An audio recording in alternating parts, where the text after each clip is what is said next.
Мөнх ногоон амьдрал.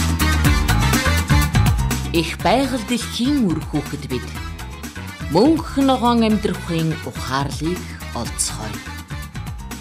Радио FM 107.5 мөнх ногоон амьдрал төрийн бус байгууллагын хамтарсан нэвтрүүлэгт анхаарлаа хандуулна. Амархан сайн байцгаана уу өрхөм сонсогчдоо. Мөнх ногоон амьдрал радио нэвтрүүлэг хижээл маань эхлэхэд бэлэн боллоо. За энэ нэвтрүүлгийг бид мөнх ногоон амьдрал төрийн бус байгууллагатай хамтран нэвтрүүлж байна. Ингээд төрийн бус байгууллагын тэргуун докторант Алтан Засралтай микрофоноор шилжүүлнэ. Өнөөдрийн манай нэвтрүүлгийн сэдв модыг одоо үржүүлэх, тарих, арчлах технологи. Өмнөх одоо яриа энийхээ сэдвийг цааш нь үргэлжлүүлж ярих юм аа. За ингээд та цаашаа ярина уу. Тийм. Тэгэхээр түрүүчийнхаа хичээл дээр бид нэр ер нь хашаанда мод ургамал тарихаар төлөвлөж байвал яаж одоо эхэлж ямар одоо ажил хийх ёстой гэдэг талаар ярьсан. Тэгэхээр хамгийн түрүүнд бол ирээдүйгийнх нь ногоон байгууламжийн төлөвлөлтийг хийх ёстой гэсэн. За тэгээд энэ хашааныхаа одоо хамгаалтын бүс болгож одоо навчид модлог том өндөр ургадаг моднуудыг сонгож 3 метрийн зайтай тарих ёстой. За хашааныхаа хажуугаар тэр өндөр моднуудынхаа холбож бол одоо ургамлан хашаа болдог. Бутлаг ургамлаар ургамлан хайс хийгээрэй гэсэн. За ингээд нэгэнт одоо хамгаалтын бүс гэдэг юм бол бий болсон. За тэгэхээр дараа нь одоо та өөрийнхөө хашаан дотор ирээдүйд одоо тэр мод ургамлыг дахин зөөхгүй өөр одоо барилга байгууламж зам харгуу тавихгүй тэр газартаа үлдсэн газараа бол одоо төлөвлөх ёстой. За тэгэхээр мэдээж хэрэг мод ургамал гэдэг бол таны амьсгалах хагаарыг бүрдүүлнэ, чиглэг орчин бүрдүүлнэ гэдэг ач холбогдлоос гадна ялангуяа хүмүүс бол нэгэнт одоо бас цаг зав хөрөнгө гаргаж энэ мод ургамал тарьж байгаа учраас эдийн засгийн ач холбогдолтой одоо мод ургамлыг тарих ёстой. Тухайлбал одоо жимсний моднууд мөн үнэрт ургамлууд гэдэг. Өөрөөр хэлбэл одоо гэрийн хашааны хаалгаар орж ирээд гэрлүүгөө орох тэр явган замын хоёр хажуугаар жишээлбэл маш гоё одоо үнэртэй ус шиг үнэртдэг. Тийм одоо мод байх ба. Голт бор гэдэг орсоор сирен гэдтэй. Тэр голт бор гэдэг бол маш гоё юм цэцгэлдэг ягаан цэцэг гаргадаг. Тэгээд маш гоё үнэртүүлдэг. Өөрөөр хэлбэл энэ бутны цэцэгнээс тэр үнэрийг нь Францууд авч одоо эмэгтэй хүний тэр дүхий гэдэг сүрчгийг үнэрийг эндээс гаргаж авдаг юм. Энийг бол орсууд маш их тарьдаг. Ялангуяа энэ голт бор гэдэг энэ бутлаг ургамлыг бол гол одоо үүдэн талынхаа шатны хоёр талд буюу ерөнхийдөө голдуу айлууд голоосоо хаалга гаргаж ордог. Тэрний хоёр талд заавал цонх байж идэг. За тэр цонхныхоо дор бол голтоор гэдэг бутыг тарих юм бол та хэрвээ гэр орондоо агаар жуулт хийх гэж одоо салхивчаа онгойлгосон нөхцөлд бол гэр дүүрэн үнэртэй ус орж ирэх жишээтэй. Сайхан агаартай хамт тийм ээ. Хамт тий. За тэгээд мөн ялгаагүй төрөл бүрийн одоо жимсний моднуудыг өөрийнхөө гэр бүлийн хэрэгцээнд зориулсан жимсний моднуудыг тарих ёстой гэж.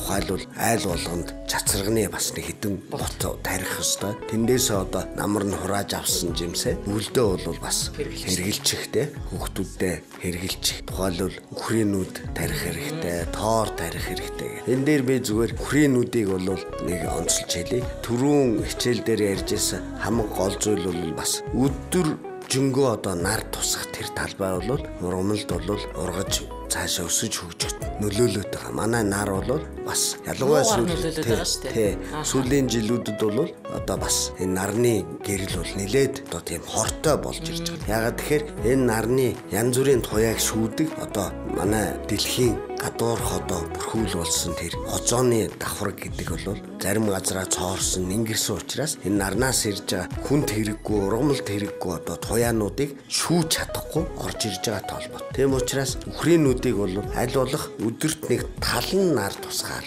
тийм газар тухайлбал одоо байшингийн ард байгаа хэсэгт ч юм уу тарих юм бол их сайхан одоо ургац цэцгэлдэг. Нөгөө талаар салхины хамгаалтгүй хэрвээ та тариул хаврдаа салхилангууд эхний тэр цэцэг цэцэг гарч явах үед салхин цохиулаад одоо цэцэглэлт буурдаг. Тэгээд хэрвээ цэцэглэлтийг сайн цэцэглүүлж чадахгүй бол цэцэгний суурин дээр жимс суудаг учраас та жимс авч чадахгүй гэсэн ийм зүйлүүд. Тийм учраас түрүүчийн хамгаалтын бүсний моднууд маш ач холбогдолтой заавал тарих ёстой гэсэн зүйлүүд. За нөгөө талаар ялангуяа Монгол орныхоо тухайлбал Улаанбаатар хотын одоо туул голын эргийн дагуу ургаж байгаа одоо нутгийн моднуудыг тарих юм бол бас дасан зохицох чадвар өндөртэй ийм моднууд. Энэ моднуудад ямар мод байна гэхээр манай туулын эргээр монс гэж мойл жимсний мод байна. Цагаан цэцэг гардаг, хавартаа маш гоё, хашаагийн чинь гоё. Дараа нь намартаа та мойл жимс хурааж аваад жимсний вариант чийдэг юм уу эсвэл тэр чигээр нь сайхан холдоогоод өвлжөнгөө одоо идэх боломжтой. За өрөл гэж мод байгаа, бас гоё цэцгэлдэг мод, туулын эргээр ургадаг, тэлдэг энэ мод бас гоё цагаан цэцэг гарна. Тэгээд жижигхэн одоо хүний хумсны одоо эрхэн хурууны хумсны толооны хэмжээтэй өөрөнхий алим жимс сургаж байгаа. Тий. Өрөл бол манай Монголын зэрлэг алим байхгүй юу? Манай уур амьсгалын нөхцөл өөрөөр тохирсон тэрнээс илүү том жимс гарах боломжгүй. Ягаад тэгэхээр фуурай одоо эрстэй суур амьсгалтай салхитай юм нөхцөлд бол жимсэн тийм одоо хувиралт өгнө. Энэ мод цаашлаад нүүсээр гаад дулаан оронд очвол бидний иддэг шиг тийм том жимс гарах ёстой. Тэгэхээр энэ Монголын алимны модыг бол тарих хэрэгтэй. За нөгөө талаар яг одоо бас технологи хөгжөөд өөрөл модыг айл болгоо их тарих юм бол яванда өрлийнхэн үндэслэг ишин дээр нь одоо гадны одоо алимны төрлийн бүх төрлийн алимыг иш залгаж одоо эргэтэн шилжүүлэх замаар гоё одоо том алимны тэр одоо жимсний модыг бий болгож болно. Гэх жишээтэй. За тэгээд цаашлах юм бол бид нар бусад төрлийн одоо жимсний моднуудыг тарих боломжтой. Хашаанда мөн алуулах хашаан дотроо тарих моднуудаа мод үржүүлгийн талбайгаас сонгож мэргэжлийн байгууллагаас авах их зүгээр. Одоо ингээд хүмүүсийн сонирхол бол орчин тойрондоо мод тарих одоо энэ хүсэл тэмүүлэл бол жилээс жилд нэмэгдэж байгаа. Энэ үед мэдээжээ хэрэг дагаад төрөл бүрийн бизнес сэтгэлгээнүүд хөгжиж байгаа. Тэгэхээр зэрэг ууланд ургасан болоод хээрээс одоо мод ургамлыг суулж авчирч борлуулдаг ийм хэсэг бүлэг хүмүүс гарч ирсэн ба. Тэгэхээр ямар нэг байдлаар одоо үрээр юм уу мөчрөөр тодорхой таримлжуулж мэргэжлийн хүний тарьсан тэр мод бол шилжүүл суулгахдаа цаашдаа ургах чадвар нь илүү. Тэрнээс ууланд байгаа модыг гიშгэж авчираад ургуулна гэвэл тэр ой дотор ургаж яс уур амьсгал энэ хашаан доторх уур амьсгал хоёр өөр учраас цаашдаа ургах чадвар муу. Ийм учраас гарал үүсэлтэй тийм моднуудыг үржүүлгийн газраас айлуулах авах эргэж бас тэр тарьсан одоо гарал үүсэлтэй одоо эргэж буцах эзэнтэй буу хаяг буух эзэн буцах тийм байвал зүгээр. Тэгээд яг өнгөрсөн жил энэ олон жилүүдэд монголчуудын тарьсан болгон хэрэг ургасан болов маш их хөрөнгө зарсан. Тэгэхээр тийм шалтгаанаас нөгөө талаар энэ мод ургамлыг шилжүүлж тарина гэдэг бол өөрөө амьд ямыг шилжүүлж байгаа хэрэг. Тэрнээс зүгээр тоосхыг ачаад ирж байгаа хэрэг биш учраас энийг тэр яаж ухаж авах вэ? Үндэс одоо эрхтний гэмтээхгүйгээр нэгдүгээр тавах хэрэгтэй. Хөрстэй нь одоо тодорхой хэмжээгээр авах хэрэгтэй. Үндэс гэдэг эрхтэн бол жишээлбэл ил наранд гарах тийм ёсгүй зүйл байхгүй юу? Одоо бид нэр жишээлбэл зүгээр бөөрөө цоолж ил гаргаж унжуулчаад явбал хэр хугацаатай тэр бөөр ил явах уу те, тэр чинь даалд байх ёстой шүү дээ. Тэрнтэй адилтгаж тэр үндсийг зөв ухаж авах. Тэгээд яаж тээвэрлэх вэ? Одоо жишээлбэл 1000 гаруй километрийн цаанаас жишээлбэл бүгдийн усаас ч юм уу чацарганы моднууд өвөө олноор 3-4 хоног салхинд ингээл салхилуулаад дахиж хурж ирээл тэгэл барилгачдын талбай дээр юм уу ямар ч ус чийггүй тийм орчинд баглаа тавьсан тэр модыг одоо борлуулж яана л да. Тэгэхээр тэгж шилжүүлж тээвэрлэлтийн болоод хадгалалтын тэр технологи алдагдсан нэгэнт одоо иш шилбэн хадгалт авцсан нөхцөлд бол цаашдаа яаж шилжүүл суугаад урахад нэмэргүй шүү дээ. Тийм учраас энэ зүйл дээр хүн ямар тарьц суулгацыг хаанаас хинээс авах вэ гэж зүйлийг Шинэлгэн 107.5 радио сонсогч та бүхэн нэвтрүүлгээ үргэлжлүүлэн хүлээвэн сонсноо.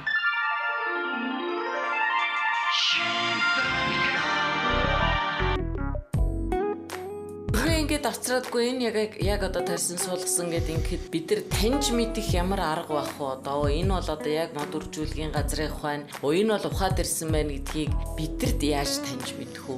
Гэгөө ерөнхийд жишээлбэл одоо юм борлуулж байгаа хүнтэйгээл хүнээс судлах хэрэгтэй л доо. Тэр чинь бол мэдээж хэрэг нэг Монгол хүн л байгаа шүү дээ, тэ. Танах аль үржүүлэг яасан хаана уруулсан гэдгийг яах хэрэгтэй, лавлах хэрэгтэй. Тэгэхээр ерөнхийдөө цаашдаа бол энэ мод ургамлыг ингэж ил талбай ингээд эсвэл наран туулын явдаг замын хажуугаар дохой цуслангийн замаар ийм байж байгаа улсуудыг бол шилбэл бас тодорхой хэмжээгээр төрөөсч журамлах хэрэгтэй. Өөрөөр хэлбэл энэ хинд ч биш байгальд ч байхгүй, айлын хашаанч байхгүй ийм зүй ус үзэгдэл учраас заавал тэр мэрэгжлийн байгууллага. Тий. Одоо хот орчмыг тойрсон мод үржүүлгийн зөндөө газрууд байна шүү дээ. Энэ байгууллагуудын утас хаягийг тухайлбал одоо манайхыг 1950-аас асуухад л утас ширмэс нь байж байгаа. Тэгээд тэр модоо яаж ургуулах, шилжүүл суулгах уу, яаж арчлах уу гэдгийг мэрэгжлийн хүнээс заавал зөвлөгөө авах хэрэгтэй. Мод ургамал тарихад эхний 1-2 жилийн дотор л та юу яах хэрэгтэй. Их анхаарах хэрэгтэй. Санаа тавих хэрэгтэй. Халамжлах хэрэгтэй. Тэрнээс цаашаа өөрөө байгалаасаа одоо юм тэжээл хэрэгцээнийхээ усыг үнцээр авах хэрэгтэй. Өөрөөр хэлбэл зүгээр нүх ухаад бид нар аваачч модыг булаад бид нар 48,000 мод тарьчлаа яриад байгаа байхгүй. Тэр тарих биш зүгээр булчиж байгаа. Тарьж ургуулна гэдэг асуудал нь өөрөө одоо дараагийн арчилгаатай холбоотой асуудал. Тэгэхээр нэгэнд амьд зүйлийг бид нар зүгээр одоо энгийн бусад одоо зүйлтэй адилхан байдлаар ялангуяа Монгол орны ийм их хуурайшилтай агаартай те агаарын чигшил багтай дээр нь хөрсний чиг байхгүй ийм нөхцөлд бол өөрөөр хэлбэл нялх хүүхдийг ээж нь нэг бүтэн өдөр хүүлэхгүй бол тэр хүүхэд яг л адилхан ш. Ийм байдлаар тэр шилжсэн модонд бол хамгийн наазах нь услгааны асуудал дээр бид нар гол алдаж байгаа. Хүн харахаар энэ манай ялцмагтай гээд хар шорон хөрсийг л их сүрхийн тэндээс хуц авчирч хийдэг. Тэр хөрс маань маш нэгт хөрс байхгүй. Тэгэхээр тэр хөрс ус шингээхтэй их юм. Шавар учраас элсэн хөрс бол шингээж тэм учраас тэр хөрсөө бэлтгэхээс эхлээд анхаарах. Тэр шаврын хөрсөнд зайлшгүй сэргжүүлэх юм хийж өгөх ёстой. Тухайлбал элс хийх ёстой, бууц хийж өгөх ёстой. Тэгжиж ус чинь чөлөөтэй. Тэгэхгүй тэр шавранд нэг услаад ингээ хаяхаар сүүлд нь энэ хуураа авуур амьсгалт хатангуудаа нөгөөдөг чинь цемент чиг үнцийг барьчих жоохгүй. Одоо хүний эрхтэн мөч хугарсан үед гипст нэг ч нэг юм байдаг шүү дээ. Хөдлөгчгөө нугалахчгүй болгодог. Тэгээ гипстэй иччих жоохгүй бид нар. Тэгэхээр трийгээ ойлгохгүй. Тэгээд энэ мод ургамлыг та үнэхээр тарьж байгаа бол өглөө болгон одоо анзаарч харах ёстой. Навчин ямар өнгөлөг байна уу, хорчиж гэнэ үү, хатж гэнэ үү? Энд чинь өөрөө бас зүс цараагаараа мэдэгдэн хүнтэй адилхан. Та нар өглөө босоод хүүхдүүдийнхээ царайг хараад өө миний хүү чи яачаа гэхэд ямар нэг ханиад юм уу юу хүрсэн гэдэг нь тодорхой байдаг. Тийм яг л тийм зүйлүүд байна. Шилжүүл тарьсны дараа модонд ялгаагүй юу халуурах процесс явагдана. Цэцгэнд ч гэсэн ингэдэг. Тэгээд адилхан бид нар бол одоо цэцгийг одоо тэр cotton flower гэж ярьдаг бэлгэний цэцгийг авчираад ваад савнд хийхдээ бол би жишээлбэл нэг тал аспирин хийгээд өгвөл их олон хоног илүү хадгалдаг. Өөрөөр хэлбэл өвчин намдааж халуурахын зогсоож шít. Тэгэхээр амьд юм болохоор адилхан одоо хоол тэжээл хэрэглэн, амьсгалан, тэгээд нар салхи агаар хэрэгтэй гэсэн ийм зүйлүүдийг одоо боломжийг нь бүрдүүлж санаа тавьж өгөх л асуу. За тэгээд цаашдаа бол ихэнх голдуу гардаг дутагдлууд дээр би хэлж яана л да. За их сайхан мод аваа сайхан одоо усл нь арина гэд ингээ явж байгаа. Ерөнхийдөө бол нөгөө хөрсөө зөв сэрэг болгож хийгээг учраас ингээл модныхоо тоогонд ус дүүргчдэг.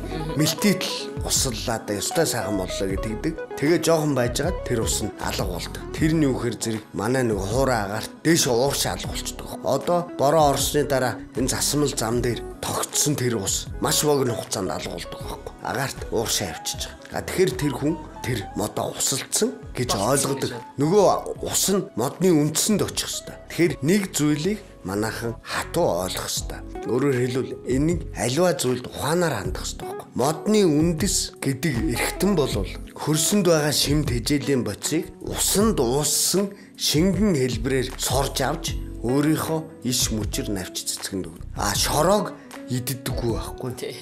Тийм учраас үндэс хаа байна? Доор 40-50 сантийн доор үндэс байгаа. Тэр үндэсний орчинг бид нар чиглэг шингэн болгож өгөх ёстой. Тэр усанд нөгөө эрдэс бодис нь уусан хэлбэрээр үндэс орж авах. Энийг олох юм бол манай мод тарьсан хүмүүс ихэнх нь тогоонд нь хингчээд хөрсөө сийрүүлдэггүй. Нэгэн тус нь уур шаалгуулгууд хатгата дээгүүрээ юм пелонк тогтдог. Одоо нэг ус тогтсон газрын шавар ингээд дараа нь хагарцсан байдаг шүү дээ. Ийм зузаан нэг хэсэг өрөм тогтцсон байдаг. Тийм өрөм бол цаашаа ямар ч усыг шингээдэг байхгүй. Тэрийг сийрүүлж өгөх ёстой. Сийрүүлнэ гэдэг нь одоо сайхан нөгөө одоо үзүүртэй ямаар ингээд боталж өгнө те.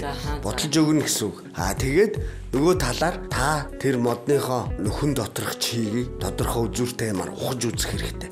Өнөөдөр бид нар 2 хоног бүтэн бороо ороод тэгээд цагуурын мэдээгээр явж идэг. За одоо Улаанбаатар орчмын нутагт нийтдээ 2 мм тундас буулаа гэж.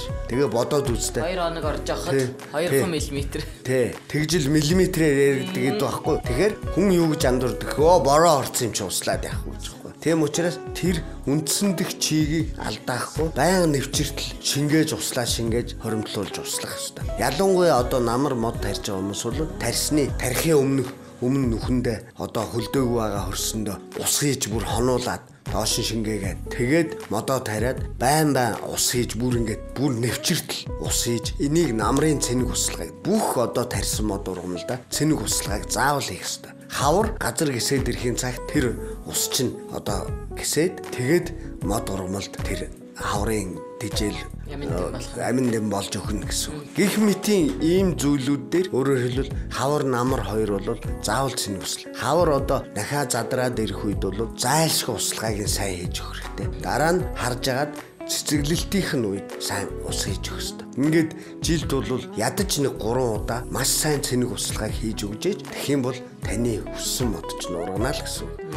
Тийм зүйлүүд дээр анхаарах хэрэгтэй гэж ойлголоо. Тэгэхээр энэ манай Монголын одоо Монгол нутагшаад сурцсан ургамал модны хувьд бол тэр их асуудал биш байх. Зүгээр хэрвээ тийм нандин мод аваад ирсэн бол тэрийг өвөл одоо арчлах боох одоо тийм хэрэг байд юм уу? Өвөл цаг тэр чигээр нь л орчих уу? Байлгүй яах вэ? Өөрөөр хэлбэл маш их юм хатуу ширүү уур амьсгалтай. Манайд ч үндсэндээ бид нар хэдийгээр 30-аад градусын хүйтэн агарын хүйтэн байна гэж байгаа шүү дээ. Тэгэхэд бол бид нар бол ялангуяа Монгол хүний хувьд бол одоо нүүр нийл нэг сүрхий нүүр амаа үрээд байхгүй ингээд байж байгаа. Тэр шиг адилхан Монгол нутгийн ургамлууд бол яахчгүй.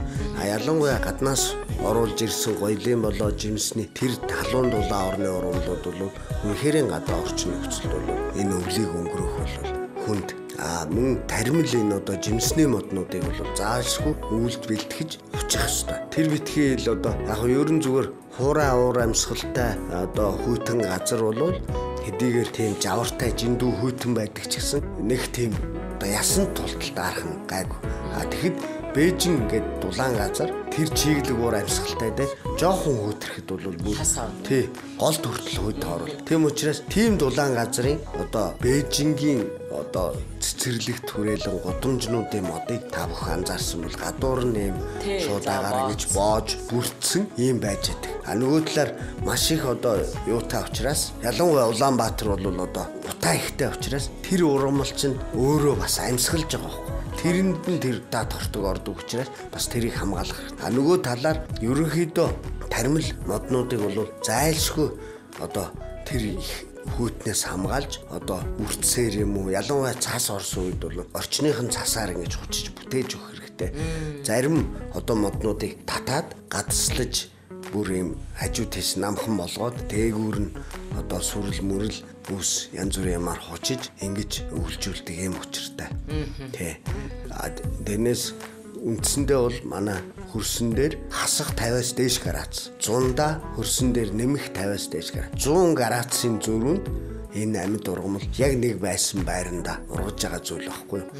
Амьтан хүн бол өөр цаанаас одоо бурхнаас заяасан зүйлний үхээр зэрэг жоохон наргаараа чарах юм бол хулган нөхрүүгөө орчин хүн бол байшингийн сүдэрт модны сүдэрт очиж сууж байгаа. Ургамал бол ямар ч халуун гал төвмөр ирсэн ч амтэн одоо өвсөн тэжээлтэн одоо ямаа идэх гээд ирсэн ч гэсэн тэр цудааж чадахгүй учраас яадаг вэхээр тэр өөрсөнд нь бас чадвар байдаг.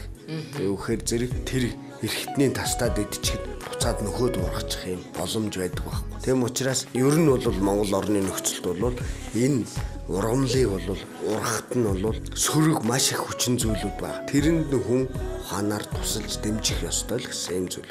Ялангуяа баг залуу жижиг ургамлуудыг бол өөрөө үндэс нь хөгжөөд тэр тэжээлээ олох, өөрөө өндийгөө бусдын сүүдрээс дээшээ гарч ирэх. Энэ хооронд нь бол хүн туслаад өгөх юм бол таны хүссэн хэмжээгээр мод ургамал сайхан ургана л гэж. Ингээд сүүлчийн асуулт дээр хэлсэн бит хоёрын нөгөө зөвлөсөн моднууд биш үү? Мод үржүүлгийн газраас одоо авч болох. Тэгэхээр биднийгээ шийдвэл танаа байгууллагад жишээлбэл бүгдээрээ байгаа юу? За ерөнхийдөө манайд бол 20 гаруй төрлийн моднууд Монголд голдуу одоо тармилжуулдаг. Энэ мод ургамлууд ер нь ихэнх нь байгаа. Бид нар хэдийгээр одоо төрийн бас байгууллагатай яриад байгаа боловч танаа өөрийнх нь одоо эрхийлдэг компани бас энэ мод үржүүлгийн ажил ерөөсөд газартай холбоотой, ургамалтай холбоотой их олон ажлыг хийдэг шүү дээ. Тэгээд та бүхнээс авъя гэвэл ямархуу хаягаар, ямар маягаар харилцаж одоо энэ зөвлөгөө авах, эсвэл худалдаж авах боломжтой.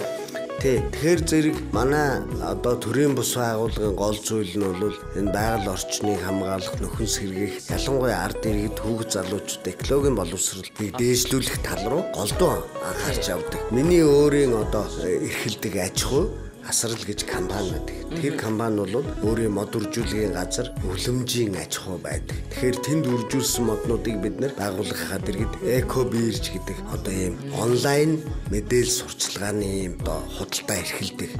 Экобирж цэгэмэн гэдээ орох юм бол манад байгаа бүх мод утас, суулгацын одоо тоо хэмжээ, үн гэсэн ийм зүйлүүд байгаа. Бид нэр зөвхөн өөрийнхөө одоо үржүүлсэн модноос гадна цаашид энэ одоо нийгэмд энэ мод ургамлыг яаж тарьж арчлах гэдэг мэдээллийг мөн ямар төрлийн моднууд хэн хэнд байна гэдэг мэдээллийг бид нэгтгэж ийм мэдээллийн сайт бий болгосон. Өөрөөр хэлбэл Монголд бүх мод ургамал үржүүлж байгаа улсуудын мод утыг бид нийгэмд одоо таниулж сурталчлаад хоёр талыг уулзуулах гэсэн ийм зорилготой. Эко юу гэлээ? Эко бирж цэгэмээ. За баярлалаа сайхан мэдээлэл өгсөн. За тэгээд хоёлаа бас хэдвэ их сайхан өрнүүлээд тайлбарлалаа гэж бодож байна. За өнөөдрийн мөнх ногоон амьдрал радио нэвтрүүлэг маань одоо мод үржүүлэх, тарих, арчлах арга технологиг үргэлжлүүлэн одоо та бүхэндээ зааж сургалаа. За энэ нэвтрүүлгийг бид мөнх ногоон амьдрал төрийн бус байгууллагатай хамтран хүргэж байна. Тус төрийн бус байгууллагын тэргуун докторант Алтан Цацралтын ярианд бид анхаарлаа хандуулсан билээ. За бүгдээрээ дараачийн нэвтрүүлгээр одоо бусад сэдвүүдээр тавтаа сайхан уулзъя. Баяртай ирхэн сонсогчдоо. Их дэлхийн минь мөнх ногоон байг. Мөнх ногоон амьдрал нэвтрүүлэгтээ та бүхэн хамт байлаа.